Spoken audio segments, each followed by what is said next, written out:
As convoluted as the stories in the Yakuza games can be, I don't think any of them has ever topped Yakuza 4 in terms of how confusing it is. For example, has anyone ever wondered how exactly was Daigo involved in the whole conspiracy? Because when I first finished the game, I sure as hell wasn't sure. I understood why he was involved, I just wasn't fully grasping how. Because there were too many things happening at the same time and I kind of lost track, and that's kind of what I want to do with this video, to look back and try to piece together how exactly was Daigo was dragged into all of this. Now, like I said earlier, explaining why he was involved is the easy part. The Tojo clan was bleeding money around that time. The most direct cause of this was of course the fall of the Hakuho clan, which was one of Tojo's biggest money makers. But even before then, there were already some things that had happened which pushed Tojo into a corner, like the 10 billion yen that was stolen from them back in Yakuza 1.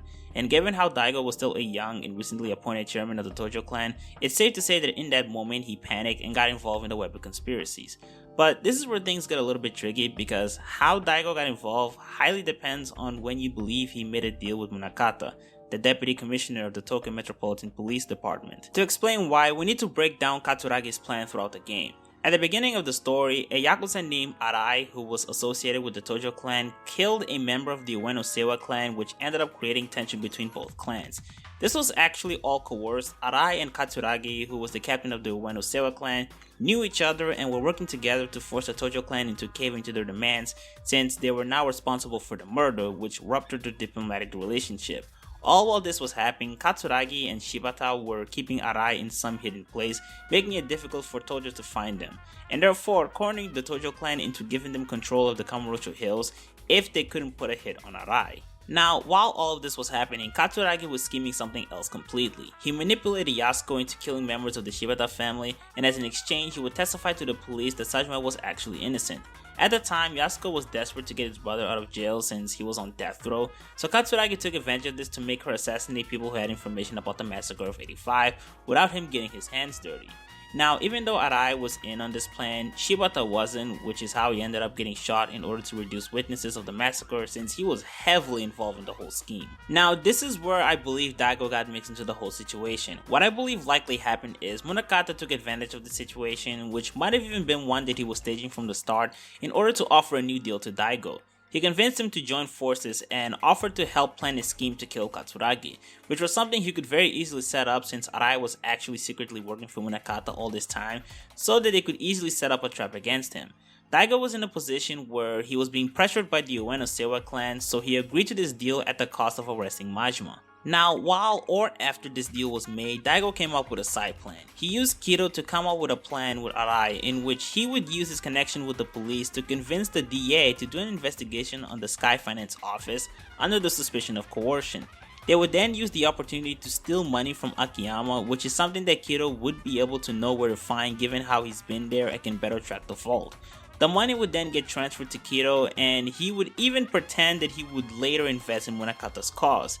This money could also be used to make a deal with Katsuragi, and therefore he would get involved in the grand scheme that all of them had in mind in order to take down Katsuragi. Their plan involved Arai and Kiro working together with Katsuragi to steal the money and kidnap Sajima and Yasuko, which would then lure out Kiryu, someone who had documents that proved that Munakata and the police were involved in corruption.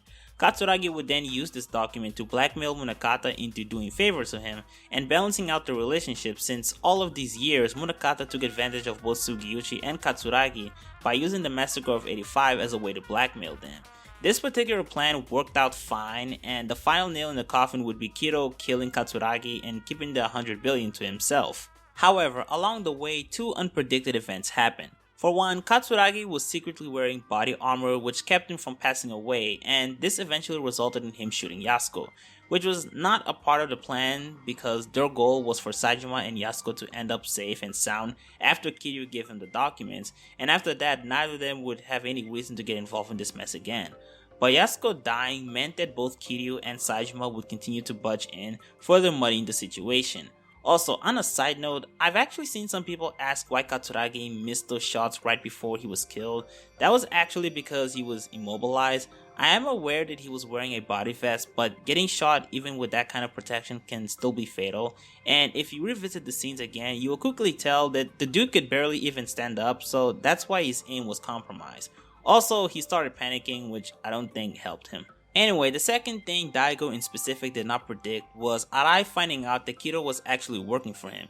You see, Kiro made one big mistake, which was name dropping Munakata, something that immediately made Arai very suspicious of him because he never once mentioned that he was working for him, and by that point in the story, the only person who knew he had ties with Munakata was Daigo, after they had a meeting discussing their deal. So Arai then came up with the idea of shooting Kiro, though non-lethally, so that he could be able to confirm it was actually Daigo pulling the strings. Around this time, the Fantastic Four devised a plan to land the 100 billion yen on top of the Millennium Tower in order to taunt the enemies into showing up. And this is where we eventually go back to the final scene where all of the main four antagonists meet up. And there we go, I think that's all I have to shed light on. Well, actually, that's not true. There's something else I want to talk about. So, during one of the meetups between Akiyama and Tanimura, they at one point wondered why Katsuragi was going around killing parties involved all of a sudden after so many years, and they posited that someone else was pulling the strings, which I guess was true, although I think there might have been another reason that they never properly explained.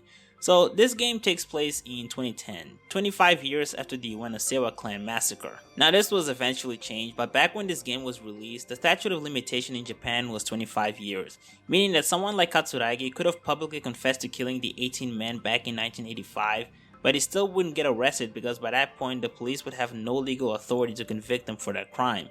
I know that sounds pretty wacky, but that's actually how the law works in some countries. So because of that, I have a slight suspicion that Munakata thought that it would be best to eliminate everyone involved in the massacre because he could no longer threaten to arrest them by exposing their involvement in the conspiracy. But that's just my theory. Anyway, I think that's all I have to say. More videos are coming out in the future, and I hope y'all have a nice day.